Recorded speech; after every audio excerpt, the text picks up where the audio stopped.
I'm Moti Reaver, the director of the Mid-Kansas Jewish Federation. And you said a little bit at the end about Israel, about the peace process.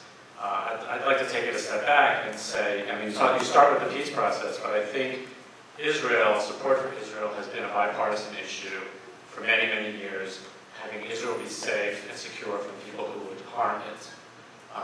That is the basis on which peace can be made, because you say peace process. Is the peace process to carve up Israel for the convenience of our relationships with its outer neighbors, or for political, realpolitik reasons, or are we saying, continuing to say, as we have said since the time of Truman, the safety and security of the state of Israel is non-negotiable, and from that part we will attempt everything we can, within reason, within safety, to have Israel come to an accommodation with its neighbors. So I'd like to have you say a little bit more about the basis of your friendship or your support of Israel initially, before we start going towards what's going to happen.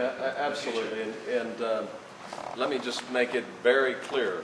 I mean, the United States of America can never waver in its defense of the state of Israel. Period, exclamation point.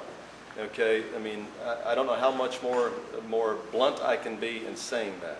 That does not in any way diminish our responsibilities to encourage Israel and to encourage all the players and parties in the region to make peace. And so we have a dual track there almost. I mean, you can never waver in our defense of the state of Israel.